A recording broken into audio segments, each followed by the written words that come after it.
the republic for which it stands, one nation, under God, indivisible, with liberty and justice for all.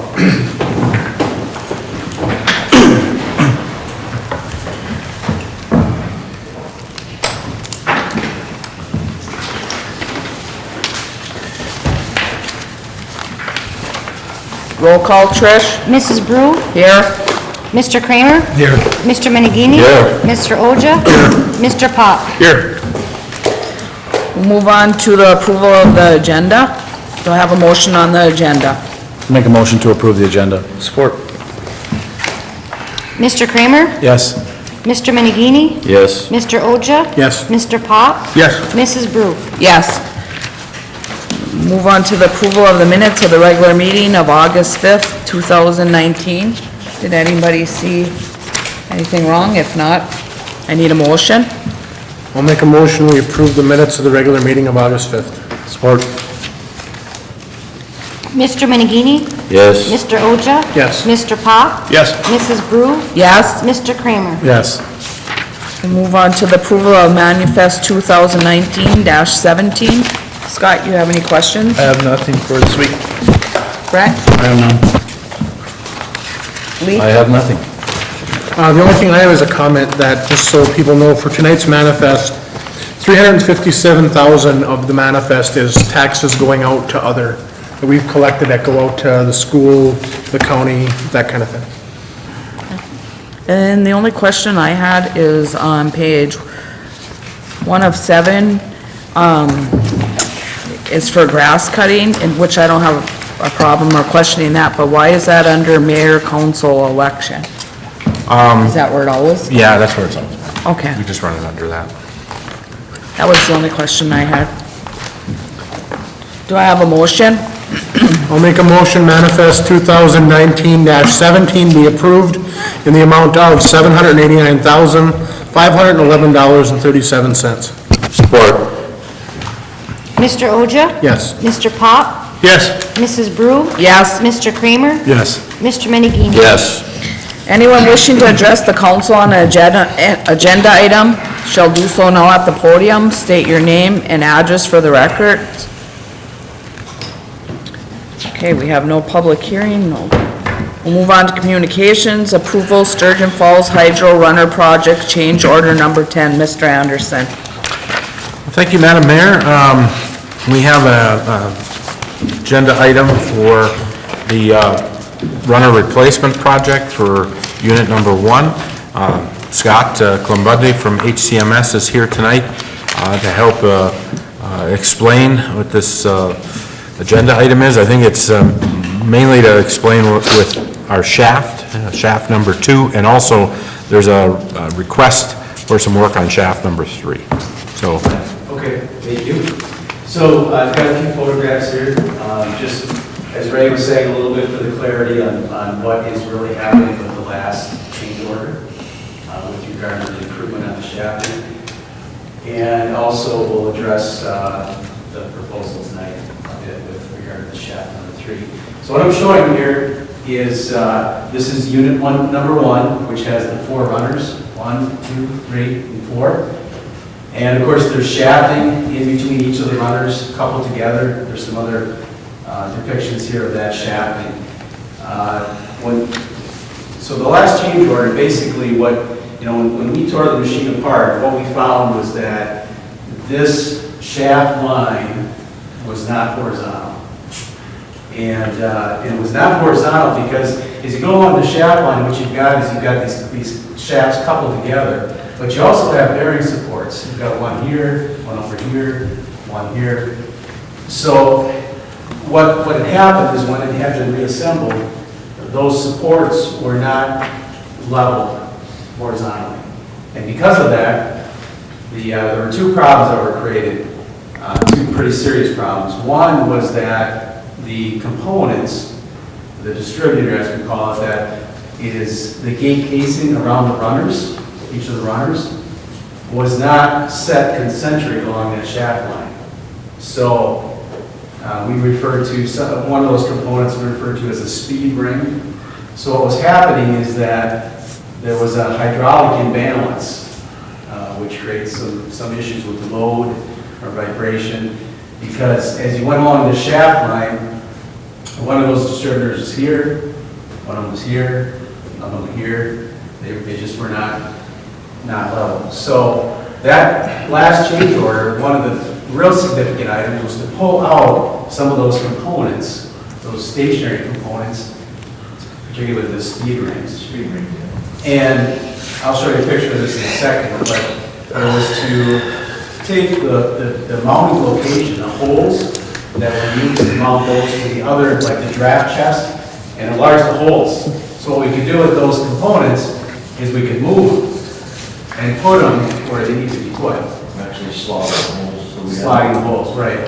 Along with, there was work on the bearings that's going on right now, to put the bearings, again, on a plane, so that when we reassemble this, it could be concentric and on a common concentric horizontal shaft line. The other problem, which is probably more serious, is that when you couple these shafts up, what happens is if you don't have them, if you have one shaft sitting like this, another shaft sitting like this, and you try to couple them, you create a lot of stress, particularly in between the flange and the shaft. Because as you can imagine, the shaft to the flange, if you're coupling the other shaft up and it's not quite where it needs to be, you create stress. Plus we had horizontal axis and so on also. Yeah, so not only this way, but also this way, okay? So when we took this apart, one of the things that we paid particular attention to was really the entire shaft, the condition of the entire shaft, but particularly we're at the coupling faces or the transition between the coupling face and the shaft itself. And so for a little bit of clarity, what happened with the first report that was done at Northern Machine is they had someone else's shaft in there, unfortunately. And it showed it was on shaft number 2 actually, turbine shaft 2. It showed it was like more of a vertical crack, about 1.4 inches deep, but it wasn't the sturgeon falls shaft. What Leaderstrike did is they went and spent, I think it was 60 some hours of engineering to determine that this shaft was really no good and needed to be thrown away, but it wasn't their shaft. So all the focus was on this crack, and again, unfortunately, it wasn't even the right shaft. Well, and you recall that meeting, some of you were not all of you were there at that meeting downstairs. But what was presented was that vertical crack. So they went to work on that, and they came back and said, well, we made a mistake. And then the focus became on the flange and the coupling face to the shaft, because there were some cracks there as well. So then what they did is they went to work on that, and they went ahead and machined that interface. They machined the cracks out of there. And I'm going to show you some pictures to help you appreciate what they really did. Now these are pictures that I took when I was over in the shop. First of all, this is a speed ring. It was one of the components I was just referring to. What they're doing here is they're taking these holes and slotting them. And I'll show you another picture here that That's a completed speed ring, upper and lower now, put back together. what they're doing is they're taking these holes here and they're slotting them so that you can move this component where it needs to be to get this horizontal shaft line, concentric runner to speed ring. Now, this is the shaft. This is actually shaft number 2. He's dressing that's the packing face where the packing interfaces with the sleeve on the shaft. But here's where they ended up cutting out the cracks that were between the flange and the shaft. I have one more picture here to show you. What they did is they ended up reducing this area in here but also the thickness of the flange here. Because these cracks, basically, they weren't vertical, they kind of went at an angle. Radial, right. So what they ended up doing is they actually went through 7 steps of machining on this to machine out a crack that was basically 240 thousandths deep, 260, quarter inch deep. So it reduced the diameter of the shaft by about a half inch. So when you heard that this shaft was not really, in terms of longevity, their leadership said they would only warranty it, not even warranty it, but feel comfortable for 1 year. This is why. Because of this reduction in the transition between the flange and shaft to get the cracks out of there. Now, I actually have that report here as well. Maybe some of you have seen this, but it shows a picture of, this is the engineering that they did on this crack, or cracks. And there's a couple of pretty good pictures in here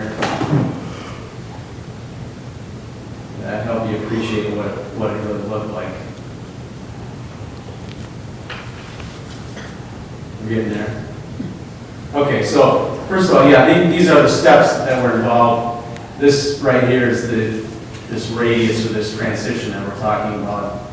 So they went through step 1. Follow the steps here. Here's actually a picture of you can see those cracks that are all in that radius that are lining up. Well, those cracks were found to be about 1/4 of an inch deep. But what they did is, over at Northern Machine, this is step 2. And as they were machining, they're taking pictures. You can see the cracks still existing there. But eventually, as they continue to machine this, what is it, step 4 maybe? They finally arrived at step 4. They finally arrived at a spot or a place where they had no, step 7, where they had a smooth transition there without any cracks. And no further penetrant showing of fatigue. any further cracking any deeper. Right, so it's just a little summary of what this last change order was for. Was to, I mean, originally it was to machine out that vertical crack, but once they realized that, hey, got the wrong shaft here, then they went to work on this crack, and unfortunately Stephen couldn't be here tonight, but we had some correspondence with Ray, and the machining time on this, what Northern Machine had estimated, was a little less machining with what was actually done than what would have been done on the crack that wasn't really even there in your shaft. But a little more in engineering, because as they went ahead and did this, they were engineering this profile very carefully, and they had the testing service there as well to check it. Every one of those steps, they came back and did another magnetic particle, or?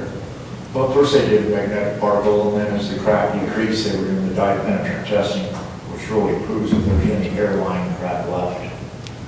So once they got to that point, it showed no further depth of any cracking whatsoever, once that was taken out.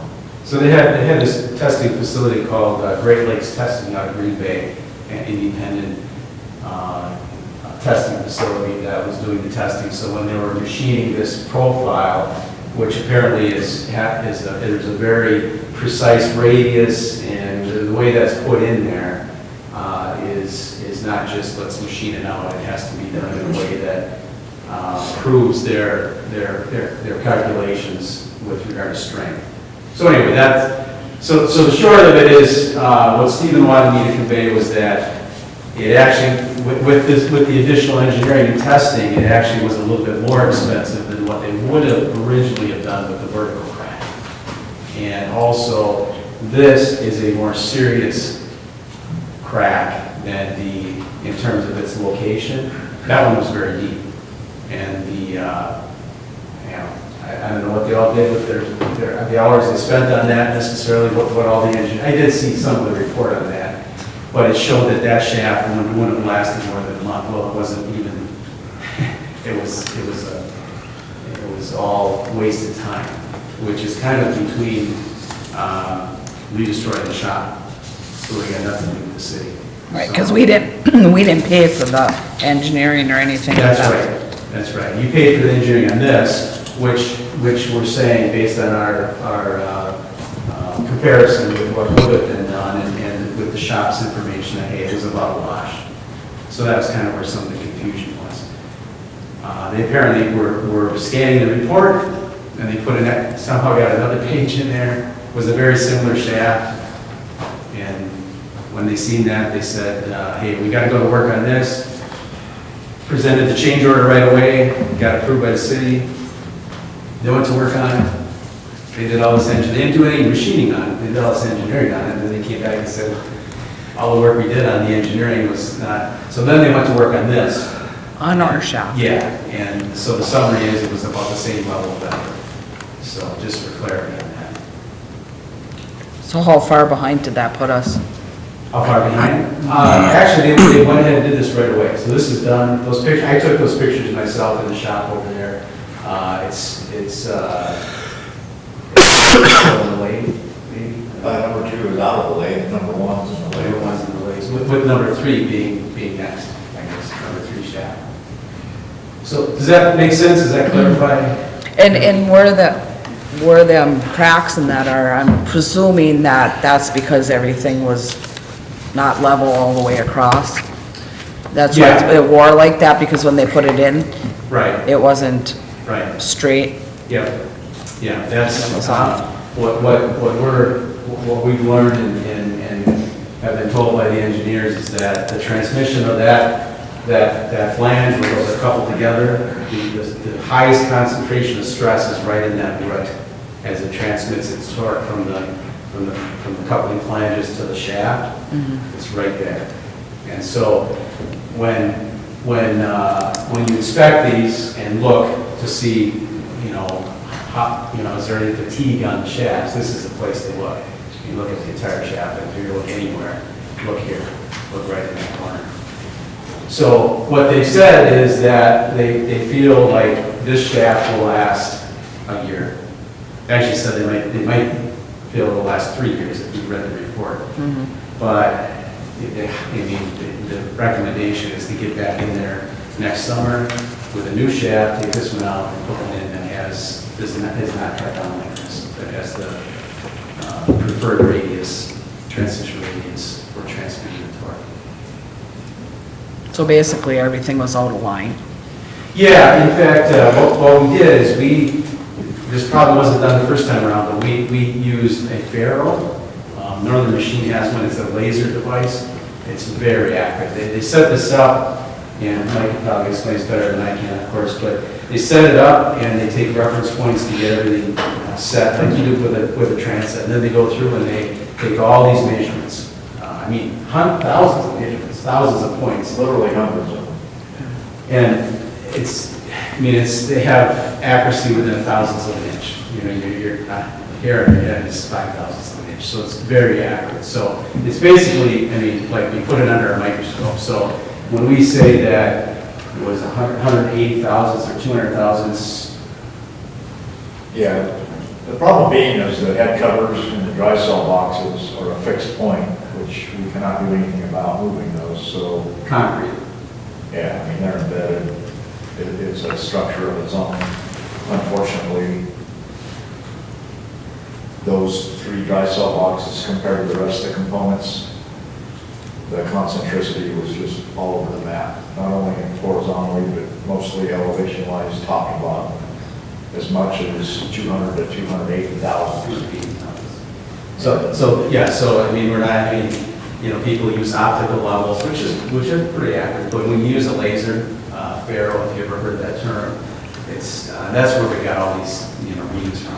You set it up, and we actually had to set it up a couple different places, but you use all your reference points, and they set it up again, and you get all these numbers, all the components, the speed rings, where the bearings are set, the shaft line, the generator, all this, That's why they do that, because then we've got a high level of confidence when we say that this was 280,000 soffits, what it was. So- And weren't some of them holes off too when I was down at the dam, you guys were showing me where the holes were drilled or whatever? Weren't some of them off?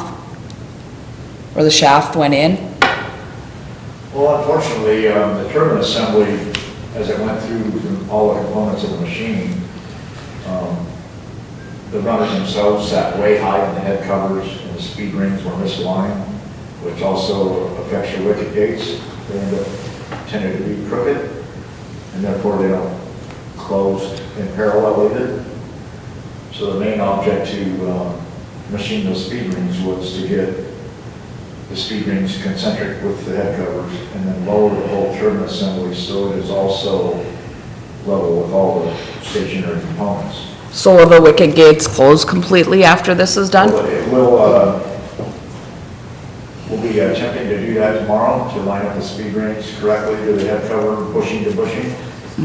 And unfortunately, you can see the tips of some gates where they close on the heel of the other gates have kind of worn a little bit uneven, so to speak, but we should get really good closure if we line everything up right. There still may be a few gaps so that we can't get total closure on some gates that say have worn a little bit uneven, but it'll be 1,000% improvement of what we had before. So that's the one target we're after, is to get all the components lined up with each other correctly, and also the whole turbine assembly and all four runners parallel with the rest of the machine, which also required modifying bearing stands, milling bearing plates, actually lowering almost the whole turbine assembly 280 to 300 thousandths of an inch. That was all part of that change order. That was- Right. So all of this is ongoing. We're in progress now of finishing setting bearing elevations. We're also going to dowel the bearings so they're stationary with that stack of plates that they sit on. So they'll be secured and in a location where they can always be relocated to that same location. And right now we're in the progress of finishing the elevation set, and I plan to have the Faro guy here either Wednesday or Thursday to get another complete set of readings. Yeah, And so that will confirm our final values and any minor shim adjustments we may need, and also final axial adjustments of the bearings. so the laser comes back, sets up in the same spot, reference points, and then shoots everything again once we're done, to make sure, there'll be some tweaking, but to make sure that these are your as left. We have the as found, these will be your as left readings, and horizontal shaft lines, all your components, you know, concentric with where the runners are, because the runners are set where the shaft line is, right? And if those components aren't, then you gotta start moving, you know, moving runners up to fit concentrically. That's kind of what it was like Yeah, already. They were and trying just to, every time you make one change, it affects something else. I'll have to admit, it was pretty terrible. Would you care to take an educated guess as to, once everything is totally lined up properly, what efficiency were we losing, or how much would we be gaining from under the old, the before and after picture? Well, I don't know about true, like, hydraulic efficiency will be greatly improved, especially with the new runner design. We're more looking at longevity of the machine running mechanically sound for years and years without all these misalignment problems. But what it tends to do is we're also going to have to adjust the generator according to the new turbine assembly, so that's also part of the whole change order process too, which every component affects another one. When we get the turbine assembly set, we're going to show that we're going to have to adjust the generator load pedestal, and also the Because the stator housing that Yeah. has to be adjusted. As you probably know, the rotating component of the generator is rotating inside the stator, which is a stationary component. But once we get the entire shaft line on the runner side where it needs to be, then, of course, it's coupled to the generator shaft. Well, that has to be Like we had where it needs to be. the same thing you did to unit two. And then, of course, the stator is stationary, so wherever you move the rotor to keep your clearances, between your windings, holes and your coils of your. Or our efficiency gotta be a lot better. Look what Yeah. it is Yeah. with the ones that you already did are, it's Oh, a And lot. then the other major component, of course, is your giant truss bearing there, in between the generator and starting the turbine assembly, so that also has to be dictated on, are we gonna have to lower this whole thing in the same plane? We might have to actually tilt it a little bit, because now it shows to be running about 2 thousandths a foot uphill. So we're not only gonna have to re-level it to match up the new turbine assembly, we're also gonna have to make sure it's parallel in the same axis as the turbine assembly. So that's an unknown factor right now. We won't know that until the turbine assembly is complete. And we see our flange to flange mating there, which will dictate how we have to shim the generator. Yeah, I mean, one thing we're trying to convey is that all these pieces, you got 4 runners and. It's a lot of components, a Yeah, lot but of we're pieces. trying to convey to you that when this gets put back together, it's going to be concentric, a horizontal line, and yes, your efficiencies, any hydraulic imbalances you may have had otherwise, your stress that's being created, these cracks that we need in the machine out, those sorts of things, you shouldn't have any of those issues. And I know that we call this a change order, but just so the public knows, these are things we're running into as you guys go. This was not part of the first bid that you put in because you guys didn't know what we were gonna run into until you got in there to see where everything was. So even though it's a change order, it is different work from the original bid. That's right. It's considerable extra work. It hasn't been easy to accomplish. Just a, This up, and would it give another year, 2 years? Yeah, absolutely, look at welding, but welding, that's not recommended because of the heat. There's issues when you weld. Stress relief, it's difficult to do in an area like this. It could actually introduce more stress into the That's shop. what we- and more cracks. Yeah. That heat, in that heat affected zone, I mean, you don't know how it was relieved the first time. What they'd have to actually do is weld it up, machine it, Yeah. ship it off to the shop, and have it nitrided. Yeah. Well, Which just would like, be very costly. just like the runners, we had them welded and, Yes, The cracks. that's exactly right. it just didn't hold up. They're just gonna find somewhere else to break it. You add that extra heat, or you're just chasing, sometimes you end up chasing cracks, new cracks develop, and that chemistry. NPT then? Yes, so, yeah, any other questions on that, Shannon? I just want to answer, or to comment with your question about efficiency. I mean, when we went through this in the original design, I mean, we gained efficiency based on an improved design. And, what I think we're dealing with here is, when we have the friction, it's actually a negative to the efficiency when it's counterbalanced, by this type of a misalignment, and, your equipment is working, harder. That's a negative on that efficiency. So, that's a bonus to the design, actually, So what another we're gonna interesting get. fact that we found when we were inspecting the guide bearings for the center shafts within the dry cells is that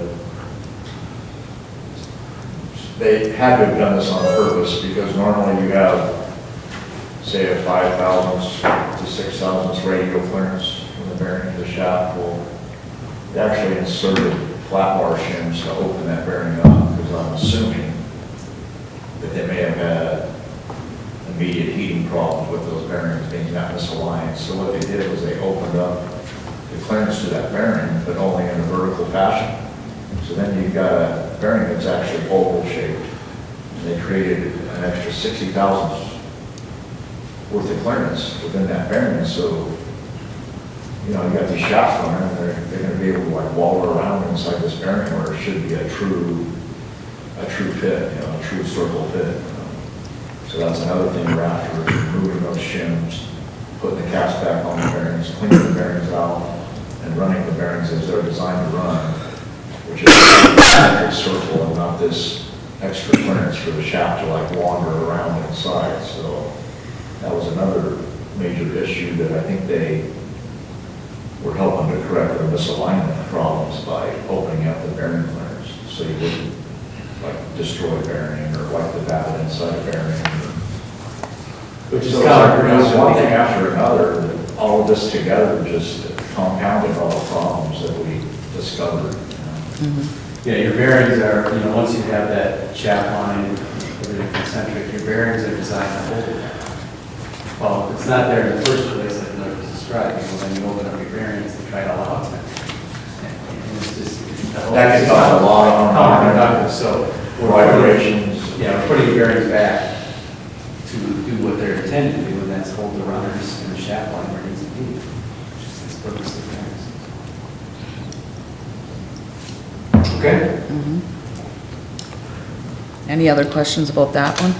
So what about shaft number 3? Okay, so on shaft number 3, what Leadestro is saying is that their engineers are saying that that transition is not how it should have originally been designed between the flange and the shaft.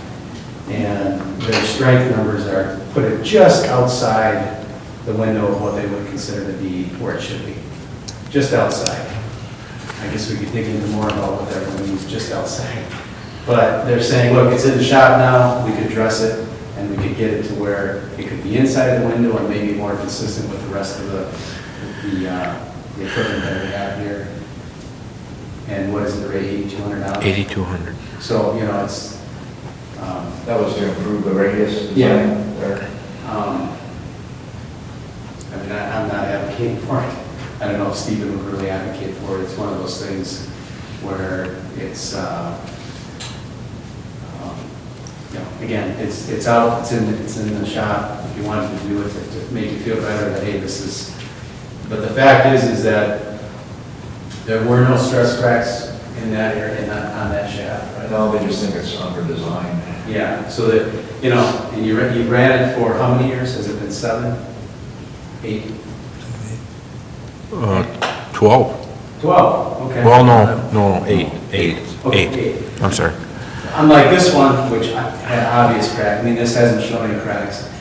For me, if I had a good dewatering and preventative program, where that's exactly what I'd be looking. I'd be looking at every one of these, but I'd be looking at number 3 to see if anything is developing.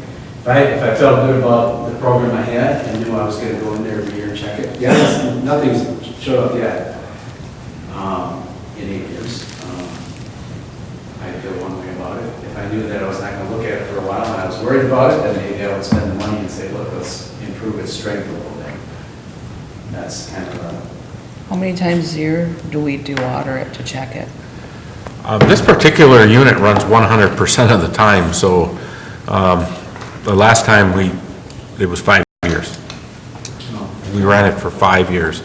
I think that's something that we have to evaluate and maybe reevaluate as to whether or not this unit comes out. Now, Unit 2 comes down at least once a year.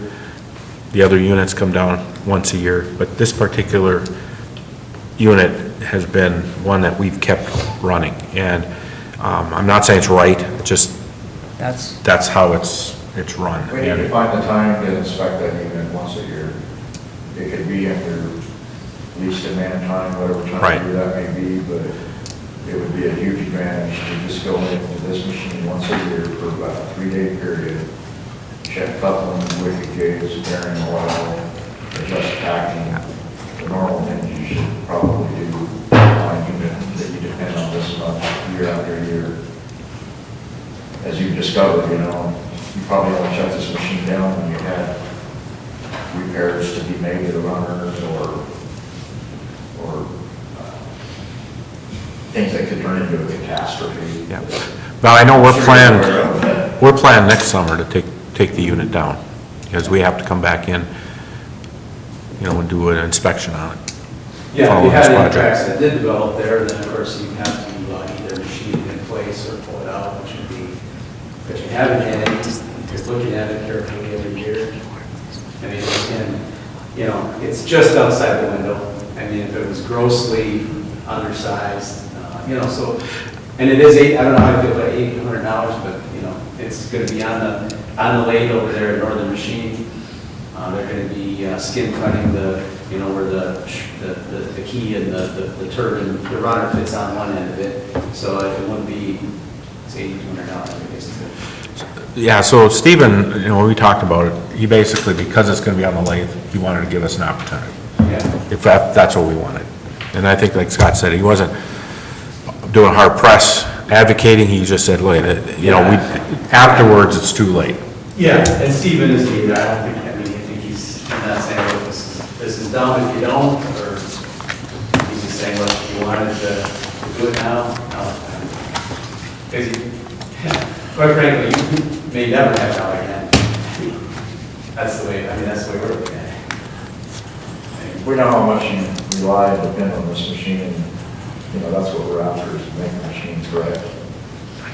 So we have peace of mind that this thing can run for years and years without 30 years, yeah. continuing mechanical problems of any kind like you've experienced in the last 8-year period. If it was your machine, would you say go ahead and do it? That's the question. You're the guy that'd be working on it. I'm not aware enough of the number 3 shaft situation, and I haven't really. If it was me, I would go the preventative route. It's not a huge effort to be watered, and look at it every year, just to feel better about it. You could spend, do a lot of testing for that money. But I sure would hate, on the other hand, I sure, just talking off the top of my head, I sure would hate to have a cracked valve, and knowing that, I could have improved it, but, I don't know, It's kind of within this margin of industry standards, I guess, that, yes, it could be kind of a continuing weak point in the whole assembly, such as shaft number 2 is now, with whether it's critical or not. I guess if I had the money, I would do it, but That's all theoretical, whether it's a critical point or not. yeah. But the advantage is that the shaft's in the machine shop now, and it's going to be chucked up in the lathe and have modifications for the running out and dress up the journal and that kind of thing. It would be the easiest time to remedy that. Yeah. But that's something, I guess, for Stephen to go further in discussion on, or. I look at it, it's $8,200 on a $3.5 million project, and it'll give us increased strength and increased assurance that it won't break in the future. I'm for it. I'm also for it. I mean, we've gone this far. We've got to make darn sure everything is right this time. I agree, I think we've went above and beyond. Well, the cracks actually happened because it was not horizontal or vertical or whatever you want to say, and it was a stress crack, which now we should have eliminated all stress cracks. So, in theory, the stress crack should not happen. In theory. If it hasn't happened under the condition it was in over 8 years, why would it happen? Right. It's a tough one. It is a tough toss-up there. Yeah, I'm kind of indifferent about it. Regardless, I'd still be doing the preventive thing anyway. I'd still be looking at it, because that's just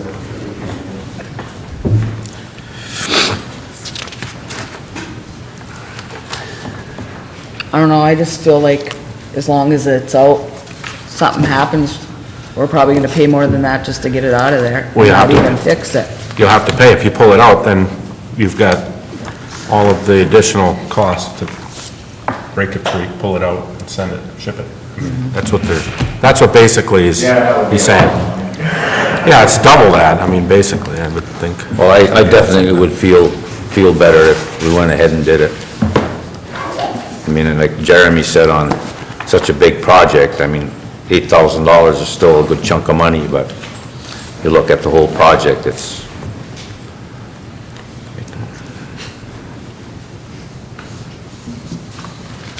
Scott or Brett, anything else? No, like I said, to me, yeah, it is 8,200 on a $3 million project. However, I think that going forward, we should have a preventative maintenance plan. Well, I think we should have that, whether we do it or not. And keep it under close eye, let's call it, going forward, would be my opinion. And, we're gonna be looking at the same, shaft number 2 to to make sure that that hasn't cracked or changed in a year's time. I mean, I think there's other ways to do it, like you said, machining it in a pit rather than taking it out. You know, that's an option going forward, but it's just, you know, we're going through all the steps to make it straight now. So to have that stress on that flange going forward, I think you're pretty much eliminating most of them. That's how I feel like that. It's 8,200 on a 3 million project, but I still probably would not be in favor of it right now. It's a hard decision.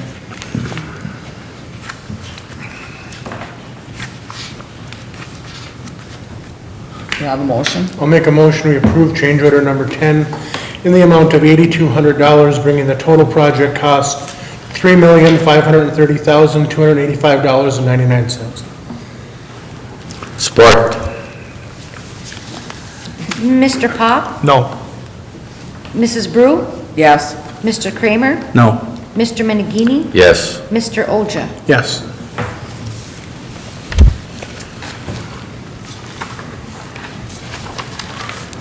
Okay, we'll move on to number 8, electric department line brushing.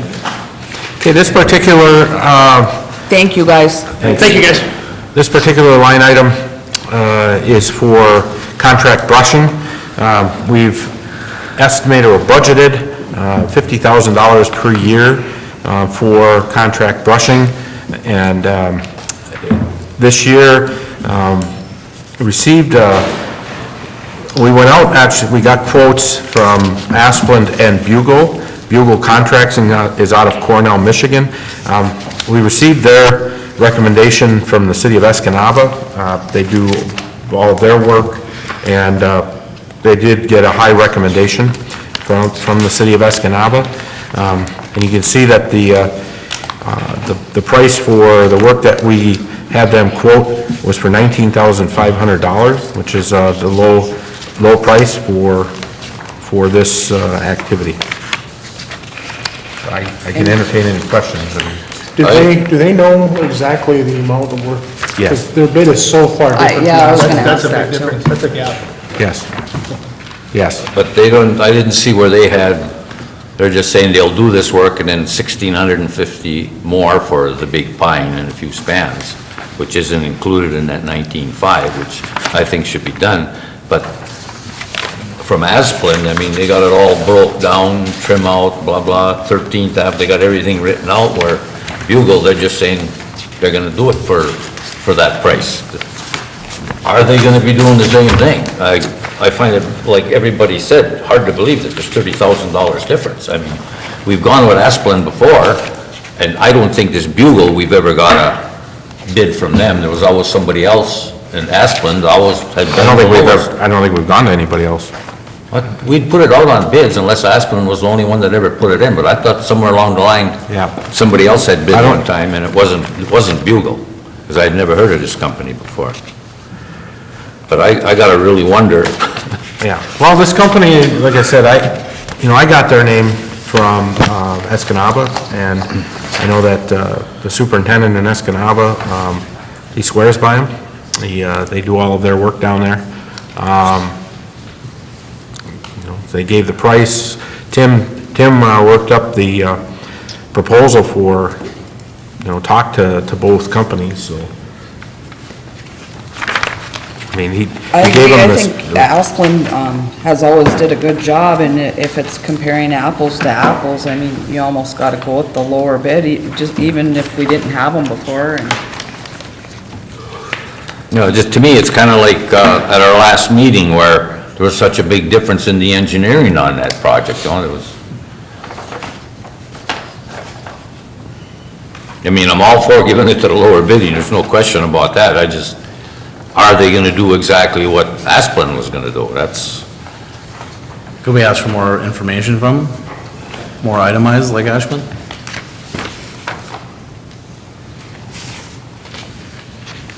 well, it's on here someplace where Bugle can't get at it for a while anyway, right? Well, I think Tim might have mentioned a schedule, but he's not holding them to that schedule. I mean, they can come in after that date. I think it was after November. They wouldn't Yeah. be able to get it done by November, but I mean, there's nothing magic to our schedule. Right, They can come in all yeah, winter it long. doesn't make any difference. Right, right.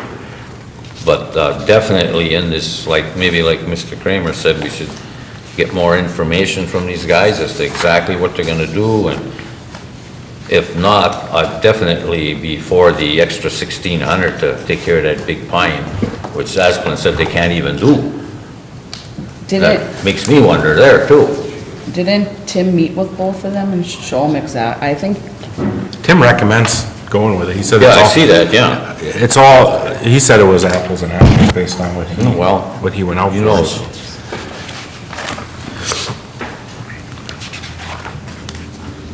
we have a motion.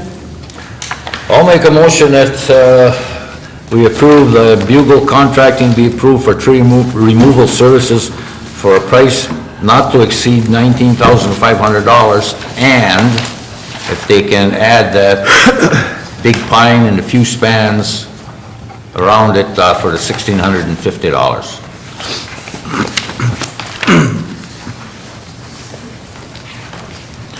I'll support. No, go ahead. Scott. Mrs. Brew? Yes, Mr. Kramer? Yes. Mr. Menegini? Yes. Mr. Oja? Yes. Mr. Pot? Yes.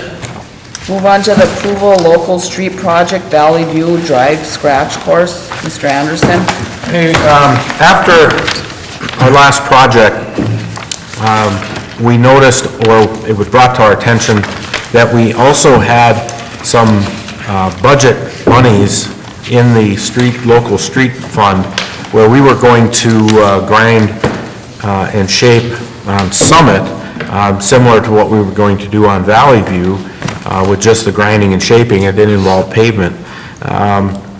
It was kicked around in the office, and, you know, one of the things we did was we went back to Midwest and said, okay, how much would it take to complete Valley View? Because remember, we ran about 4,000 feet of pavement out of 7,000, so we still had about 3,000 foot of pavement to go. And they came back and said that they could handle that for $39,240. You know, we had $56,000 still in the budget. So, you know, we're coming to council asking for your permission to complete Valley View, call it a phase 2, and just have them do the same scratch coat on Valley View and complete up the project. That would still leave $9,000 in the local street fund under capital, but, you know, that, again, that would be, Otherwise, what Summit would be 41,600? yeah, that was just to grind it. Oh. Just like we were gonna do on Valley View originally. Oh, when we had the okay. money, so. Would this be better, though, than hitting the worst areas of Summit? Kind of do the same thing we did with Phase 1 on Valley View, but do it on Summit? Wouldn't that be a better idea to fix up those areas? I don't know, Nick, you wanna, come up? I mean, you've looked at the roads, I mean, how would you respond to that?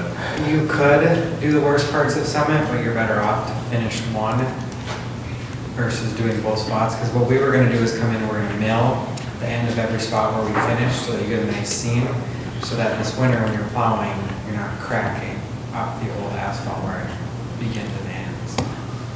In my opinion, you'd be better off to finish one versus doing 4 sections on 2 roads. It'll hold up better.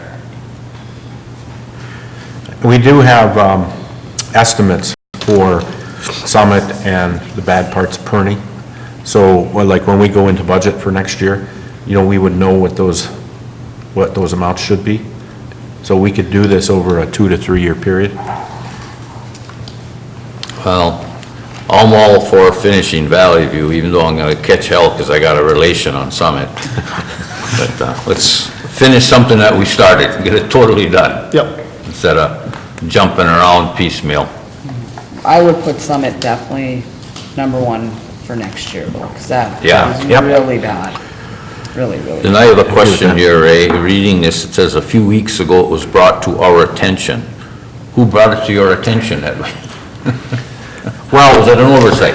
yeah, it was an oversight. If you wanna blame somebody, it was my Well, no, oversight, I I'm guess. not looking to blame somebody, I just, Yeah, I mean, we were Like the way so it's said focused, there. yeah, we were focused on it, and I think it was in the office, it was just said, hey, you know, we got an additional Yeah. X amount, and so. and it was then in we the cut. budget, so I mean. Yeah, it was in the budget, and, you know, hindsight, we'd have had it all done at once, but I think we were so focused on the Valley View portion that we didn't read down and see Summit and add it to it. The portion that is done is nice. Yeah. Yeah, it looks real good. Yeah. What would be your schedule? We would be looking at like the first or second week of September. Yeah, and that's still, temperature-wise, that's still a good time. Oh, yeah. for the next couple of weeks. Yeah. I can see finishing it, but I don't know, I think we've done something for the people on Valley View to help the worst spots. I think it's, for me, I think it's better to hit the worst spots on Summit to help the residents there as well. I can see the advantage of doing, and completing one, but I think I prefer Summit. I know Summit's bad too. But then what Nick with the idea of getting it seamed all the way through, and if we do Summit, we're just gonna be hitting different Like I spots. say, I see the advantages of it, but I don't know. Well, there's pros and cons on both. So I'd like to get the job finished.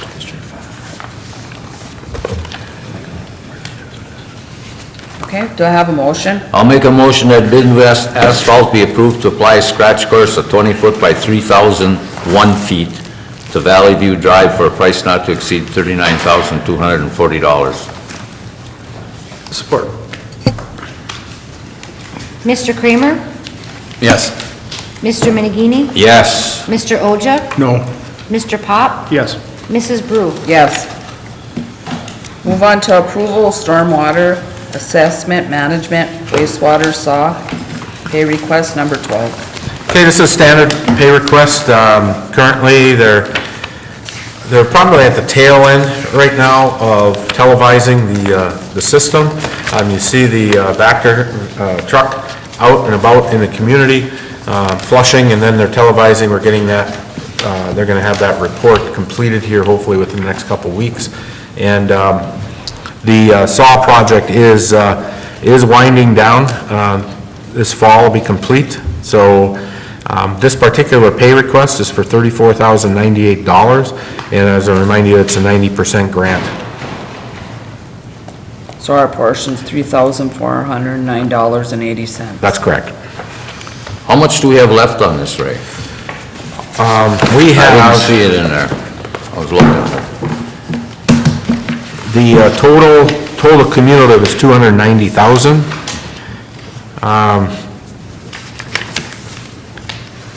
So we're looking at amount, let me see, I'm trying to look.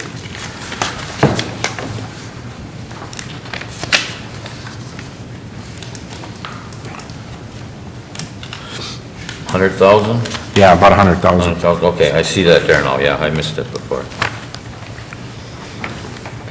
Do I have a motion? I'll make a motion, SAW grant pay request number 12 be approved for the amount of $34,098.80. Support.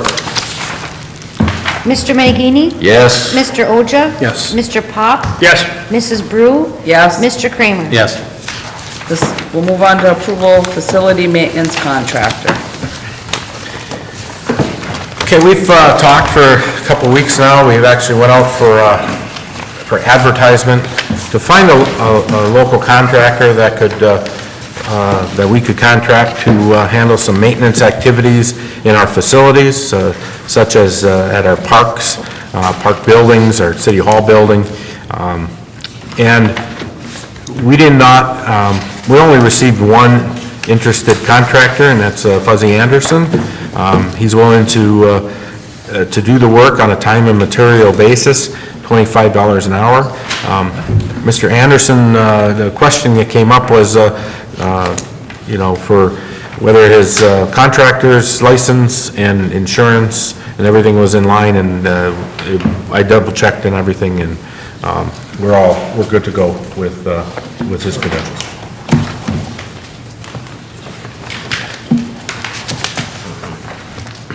Any questions? Do I have a motion? I'll make a motion that Lauren Fuzzy Anderson be approved for contracted facility maintenance services for time and material price of $25 an hour. Total hours and costs will be annually appropriated through the budget process. I'll support. Mr. Oja? Yes. Mr. Pop? Yes, but next time I would like to see it posted differently. Mrs. Brew? Yes? Mr. Kramer? Yes. Mr. Menegini? Yes. Mr. Pop, would you care to expand on it, like it posted differently? We had posted for a contractor, and for this type of work, anybody can do it. Did you look at the posting? It was in here. Well, it says contractor, right here. There it says. But you would have to be a business. I mean, Yeah. he has a business. So, I mean, that's why we use the term contractor, is so that they know that it's not just somebody coming in. I mean, they would have to be able to, you know, be a sole proprietor or be their own business. Yeah. No, like I could have applied for it, but But you don't have a, I don't have you don't have a business. contractor's license, or Well, you don't, I'm not licensed or insured or anything, you know? Yeah, under the type of work we're doing, you're not required to have a contractor's license, but you do have to be a business. You have to do. So you'd have to be a, you know, a sole proprietor or some type of business. But the way we posted it was contractor. You know, what type of contractor, we didn't put out there on that. Where there's a lot of, the type of work that we had, there's handyman contractors out there that could have done this also. Okay? You know what I'm saying on that? I'm for Fuzzy, he Yeah. does good work. Just so everybody knows, he was the only one that contacted me, so Yeah. if anybody talked to you guys about that they should have called us. That's on them. I've I mean, talked to a they should have couple called and they're us. just, nobody was interested. Yeah, I mean, they need to pick up the phone and call us. You know, so, that's just 2 cents. all right. Move on to cybersecurity proposal, FDS. Okay, on this particular agenda item, you know, over the past number of weeks, I've had a couple of different workshops related to cybersecurity and physical building security. I know that we are required through our FERC license to have a cybersecurity plan, specifically to hydro, but also electric utility, APPA also, the American Public Power Association is also reaching out through our state agencies to try and get all size electric utilities to get on board with the cybersecurity issues. So, you know, I reached out, and the first thing I did was I contacted our IT manager, Chris Godstein, GoTech, and talked to him about the whole city as a whole on our IT plan and IT security. And he indicated that Jesse, FDS, Jesse Fairchild, was also working with certain FERC cybersecurity plans. So I asked them if they would, if they put together a proposal for us to put this cybersecurity support plan together. I don't know, Jesse, if you could come up and kind of explain what you've been doing to date. But this is something that would need to be submitted to FERC and run through the FERC program, I believe. So. Yeah, from the way I understand it, you don't submit, because then it becomes Oh, that's true, it's it FOIA. becomes something that the public could get a FOIA, Freedom of Information Act. So you have to have it and review it with your FERC when they do like a dam safety inspection.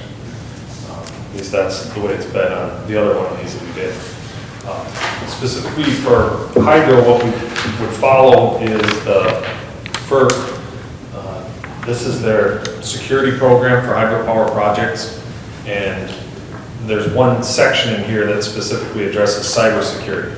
So it would complement your existing security plan, with physical security and door locks and those types of things. And it's, what we're proposing to do is the assessment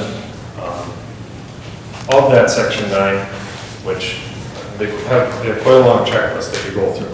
And you ask all the questions, and a lot of these we know the answer to already because we're so deeply involved with the control system that is over there. And then there's other ones that, it's more managerial. You have a process in place for assessing who's going to be in charge of this next year type thing. And that's where we need to kind of talk through you, and it's yes or no. We already do that type of human resources. We think about whose role and responsibilities this is going to be in the future at one of these meetings or something. But we get that a little bit documented. Or you don't, and we have a no. And this is something that that you guys kind of have to figure it out. And when it comes to those human resources type ones, that's what we do. We let you know what they're looking for, and document it when you come up to a solution. So what we would be delivering basically is helping you develop a cybersecurity policy, FDS doing the hydro portion of it, and then we team up with Chris at GoTech to do the non-hydro portion of your cyber infrastructure.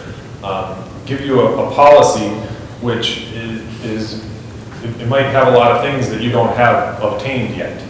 And then we'll find out how much work it looks like there is to go forward and give you a proposal to either work with you to complete that work, or it's things you want to do on your own and write them down and fill in the blanks as you progress. And then if it's something you're interested in on the cyber recurring work that there is, like doing monthly or weekly reviews of logs for who's logged in and who hasn't logged in, that's one of the requirements. Annual, vulnerability tests, penetration tests, yeah, that type of thing. If you're interested in having us do that on a recurring basis, we'll provide you also a managed services agreement for doing that. We've done one other one before that worked really well. We gave them the shell of it, and they took it internally and completed it on their own. So it is kind of a living document. It becomes your policy. So that at least is, and most of my experience has been with the hydro work. If you have anything to say about the infrastructure? So on the IT side, basically, we've been handling all the IT security just with best, standard practices for industry.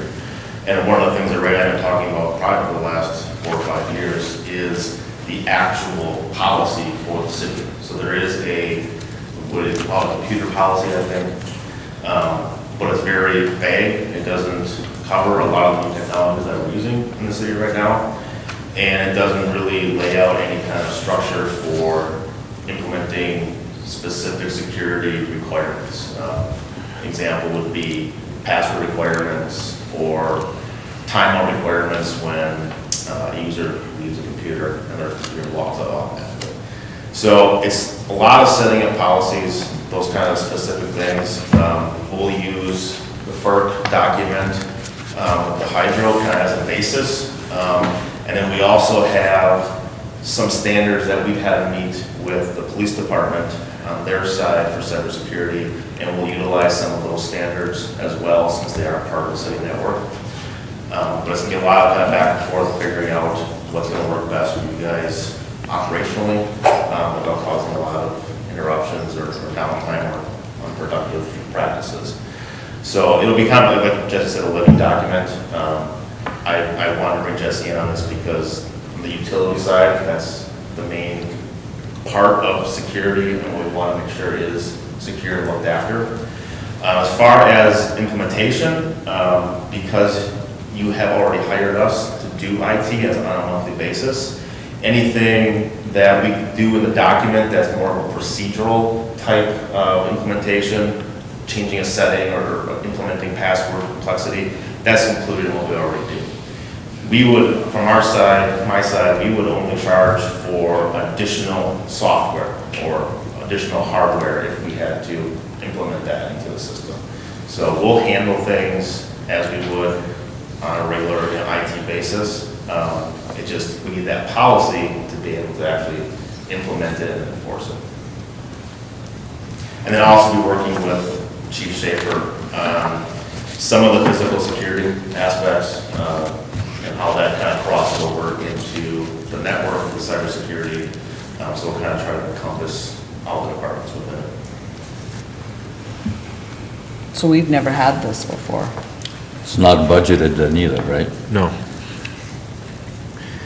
No, this is something that we would spread across through our transfer, and, I mean, we could wait until next year, but I think that based on the risks that we're seeing and the pressures that we're now, getting, I would rather go in and defer something until July 1 of next year than this, because there's some facility security components that we're also going to bring to council, and that has been talked about in the budget. And this is going to take some time. This is going to take us a couple, month or two, maybe 3 months to get everything wrapped up. So by the time we get done with this report and hand it to you, we can use that for budgeting purposes for the next. Well, I realize this cybersecurity is getting to be a big thing, and we should have it, but what really bugs me here is due to the severity and security of the nation's electrical infrastructure, the Federal Energy Regulatory Commission, FERC, and the National Electric Regulatory Commission, NERC, have established regulations for electric utilities to comply. Now, that sounds like a mandate to me, and that gets what little hair I have left up. And if that's, we have to, well, then they should pay for it. That's what bugs me about all this government overreach.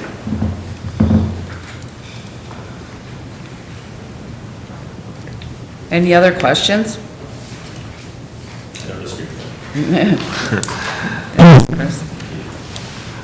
Thanks, Jesse. Do I have a motion? I'll make a motion that FDS be approved to provide cybersecurity support for a price not to exceed $8,000. Support. Mr. Pop? Yes. Mrs. Brew? Yes. Mr. Kramer? Yes. Mr. Minigini? No. Mr. Oja? Yes. MDOT State Trunk Line Maintenance Contract. Okay, this last council agenda item is pretty much a standard activity that we take on with MDOT. Each one of these contracts lasts about four years. They do tweak these contracts. There's something different in each time we get a new contract with MDOT. It's not something like I said, it's not something we have to do every year. They usually run on a 3, 4, or 5-year term. I think the last one we did was in 2014. I believe it is also their standard form contract. Grant, I don't know if you had a chance to press through it. I'm not sure what much we can do to change it, but Well, it's some riveting reading. It's very- Urge everybody to sit down if they're looking to take a nap and read through it. I did get a chance to look through it when the agenda went out. And speaking briefly with you, it sounds like, the city does work and do some of the work on behalf of MDOT. On occasion, we pick up some of their, responsibilities on a local level. I think last year you had referenced at one point we did some snow removal along their trunk line and got reimbursed for it, I think was one example you gave me. I looked through the contract, and like you said, it is a relatively standard contract from their behalf, I'm sure. It requires us to do jump through a lot of hoops and a lot of different things to get the reimbursement. Looking through it, maybe it's intentionally meant to be a bit ridiculous for the extent of the things they make you jump through, but I'm sure that Ray's up to it to continue jumping through those hoops and deal with the state of Michigan. Despite its length, it's relatively straightforward and mainly just provides outlines on what are some of our responsibilities and what are some of the things we have to do. And I think really what it, again, from speaking a little bit with you, Ray, and maybe it comes up mostly with the snow and some of those items, a review of it infers or leads me to believe that some of the cities or municipalities across the state have bigger projects they do. There's extensive discussions about putting things out for bids. Anything over $100,000, you put out for bids and document and compare it and get authorization beforehand. I've never gotten the impression we take on something to that extent in conjunction with them. So. No, we have through our maintenance agreement, I mean, we do have a budget. We get paid, the crew fills out a major or a trunk line maintenance along with their other timesheets. And so every quarter, we submit a bill to MDOT. It's paid based on this contract. And, but most of the maintenance work that you're referring to is handled by the County Road Commission. So they, I'm sure, have a similar contract, if not the same contract. And you say, but in bigger municipalities, the municipality probably takes on the role that the Road Commission takes on for us here in Dickinson County. So, but it is our requirement in order to get reimbursed for trunk line maintenance to approve this contract. Any other questions? Do I have a motion? Make a motion, resolution 2019-21 be approved. Support. Is that correct? Yeah. Mr. Kramer? Yes. Mr. Menegini? Yes. Mr. Oja? Yes. Mr. Pop? Yes. Mrs. Brew? Yes. Anyone wishing to address the council on any item of interest shall do so now at the podium. Move on to mayor and council comments. Scott? I have nothing for tonight. Brett? I have nothing. Couple comments. I stopped at the Greek Tonight's tonight, and there was a very, very good crew there. A lot of people, which is always good to see, interested in sports. And the other item I have here is music in the park. Last week was, well, I think I made 7 of them, but last week was definitely the biggest crowd that they ever had. I mean, the place was packed out there. It's almost like maybe we should block off Main Street the next time it gets that big. That's all I have. Jeremy? All right. I also was gonna say that I was on my way to another meeting and I seen all the people down for the music in the park, and just want to thank all the people that work on that every year to make that possible for a community to be able to go down and enjoy the music. And then just a reminder, school's going to be starting here. Please obey the stop signs, watch your speed on the roads over by the school, and be very cautious. And the only other thing is, I just wanted everybody to know, I'm sure they've seen I got the evaluation put in the packet for Mr. Anderson. Mr. Anderson, do you want to go into closed session when we do the evaluation? Yes, we can do that. Okay, so we'll have it filled out for next time and we'll go into closed session after the meeting. Grant, you got anything? No, thank you, Madam Mayor. Mr. Anderson? The only thing I want to reiterate is the music in the park. I want to thank Carol Sundstrom and Greg Hunt. They are the two that really organize that event, and they do a fantastic job, and really appreciate all their hard work. And please be careful near the school, slow down, stop at the stop signs. Was there a new law, something that I saw on, online now, passing a school bus, if you get arrested or ticketed, they take your license right away? I'm not aware of it, but I'll check into it. Okay. I seen that too, but I didn't get to read it. I didn't get to read it. I just saw the clipping of it, and it was something that if you pass a flashing bus and you get ticketed, your license are revoked. And then As far as you had asked about getting together with the Yes. committee, I did contact the school, and if we could try and set up a meeting this week. We wanted to try and get one in before the school actually started. Yeah, So we Okay. should probably stick around, whoever is going to be on that committee. I think, Scott, you were on it. yeah. And Lee? were you? Yeah, I was on it, yeah. Well, just, it's up to you, but you stay with that, and then we can pick a date and time. I can get back to them, and we'll try to get it scheduled. Okay. Okay. Girls, you got anything? No? I need a motion to adjourn. Make a motion, we adjourn. Support.